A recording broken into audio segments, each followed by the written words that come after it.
सभी को सादर जय श्री कृष्ण। सभी स्वस्थ रहो, व्यस्त रहो और मस्त रहो। कार्तिक मास परम पवित्र मास।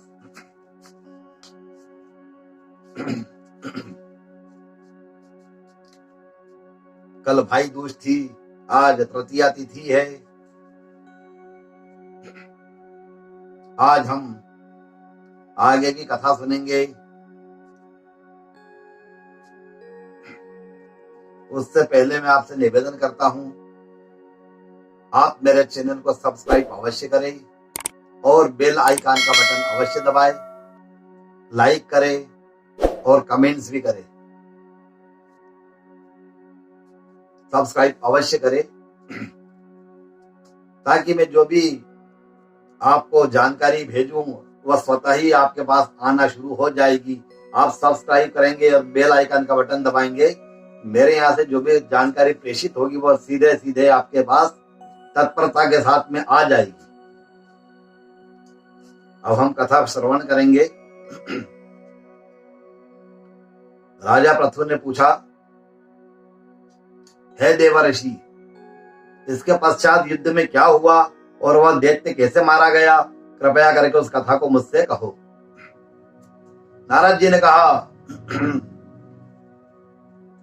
जब गिरजा यानी पार्वती महाराज राजेश्वरी पार्वती, जब गिरजा वहां से अदृश्य हो गई और गंधर्वी माया भी विलीन हो गई, तब भगवान वृषभध्वज चैतन्य हो गए। वृषभध्वज चैतन्य हो गए, महादेव चैतन्य हो गए। उन्होंने लौकिकता व्यक्त करते हुए बड़ा क्रोध किया। फिर भगवान शंकर महादेव जलंधर से युद्ध करने लगे। जलंधर महादेव के बाणों को काटने लगा, परंतु जब न काट सका तो उसने माया रची। माया रच करके उसने पार्वती को माया के द्वारा बना दिया और अपने रथ में उनका अपहरण करके बांध लिया, जो विलाप कर रही थी। तब अपनी प्रिय पार्वती को इस तरह कष्ट में पड़ा देख करके शंकर जी महादेव जी लौकिक लीला दिखाते हुए सांसारिक जनों की तरह व्याकुल हो गए। उन्होंने भी, महादेव को तो जानकारी थी ये माया से कर रहा है, फिर भी उन्होंने लौकिक दिखावा करने के लिए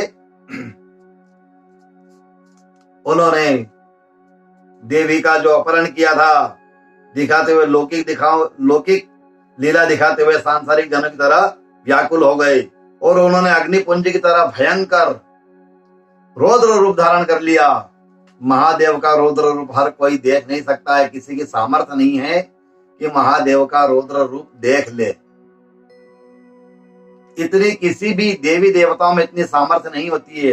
मेरे महादेव का रौद्र रूप बड़ा जबरदस्त होता है, उस रूप को देखने में किसी की शक्ति नहीं है इतनी। उन्होंने रौद्र रूप धारण किया। उस रौद्र रूप को देख करके कोई भी दैत्य उनके सामने टिक नहीं सका, खड़ा नहीं हो सका, असमर्थ रहा। यहाँ तक कि शुंभ निशुंभ भी युद्ध में स्थित होने को समर्थ न हो सके और जलंधर की सारी माया क्षण भर में नष्ट हो गई। युद्ध में चारों ओर हाहाकार मचने लगा, सेनाएं तितर बितर होने लगी। शिव जी ने उन भागते हुए शुंभ निशुंभ को श्राप देकर के बड़ा धिक्कारा, ललकारा और कहा, तुम दोनों बड़े दुष्ट हो, तुमने बड़ा अपराध किया है, अब युद्ध से भाग रहे हो।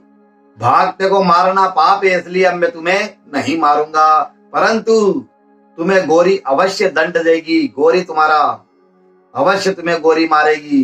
शिव जी के ऐसा कहने पर समुद्र पुत्र जलंधर क्रोध में अग्नि के समान प्रज्वलित हो उठा। उसकी क्रोध की ज्वाला भयंकर हो गई और शिव जी पर घोर बाण वर्षा करके धरती पर अंधकार कर दिया।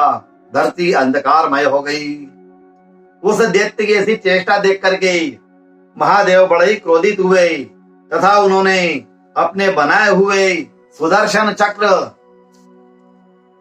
महादेव ने अपने बनाए हुए सुदर्शन चक्र, महादेव के जो हम आरती गाते हैं तो उसमें चक्र का उल्लेख करते हैं, तो महादेव का जो बनाया हुआ सुदर्शन चक्र था उसको चला करके जलंधर का शीश काट लिया।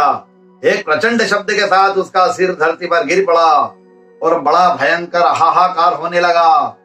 अंजल पर्वत के समान उसके शरीर के दो खंड हो गए उसके रुधिर से संग्राम भूमि व्याप्त हो गई, सारी धरती विवल हो गई। शिव जी की आज्ञा से उसका रक्त और मांस महास्वरों में जाकर के रक्त का कुंड में बदल गया, कुंड हो गया। और उसके शरीर का जो तेज था, उसके शरीर का तेज निकल करके महादेव के शरीर में वैसे ही प्रवेश कर गया जैसे कि वृंदा का तेज गौरी जी के शरीर में प्रवेश हुआ था। और जलंधर को मरा हुआ देख करके देवता और गंधर्व सब प्रसन्न हो गए। अब ब्रह्मा आदि देवताओं ने नतमस्तक होकर के महादेव जी की बड़ी स्तुति की और कहा, हे प्रभु, आप प्रकृति से परे हैं, पार ब्रह्म हैं और परमेश्वर है। आप निर्गुण हैं, निर्विकार है। वह सबके ईश्वर होकर के देवों के देव महादेव हैं और भी नित्य अनेक प्रकार के कर्म को करते हैं। हे महादेव, हम ब्रह्मा जी सब देवता आपके दास हैं। हे देवेश, हे शिव जी, आप प्रसन्न होकर के हमारी रक्षा कीजिए। हे नाथ, हम आपके शरणागत हैं, हम आपकी प्रजा है, हम सदा आपकी शरण में रहते हैं। राजा पृथु ने नारद जी से कहा। इस प्रकार ब्रह्मादि देवताओं और मुनियों ने महादेव की अनेक प्रकार से स्तुति करके चरण कमलों का ध्यान किया। तब उसे सुनकर के देवताओं को वर दे करके शिव जी महादेव वहीं अंतर ध्यान हो गए। तत्पश्चात महादेव का यश गान करते हुए, गुणगान करते हुए सब देवता प्रसन्न होकर के अपने अपने स्थान की ओर प्रस्थान किया। और महेशाख्यान से जलंधर का यह युद्ध चरित्र बड़ा पुण्यप्रद और सब पापों का नाश करने वाला है। यह सब सुखदायक और महादेव को भी आनंददायक है।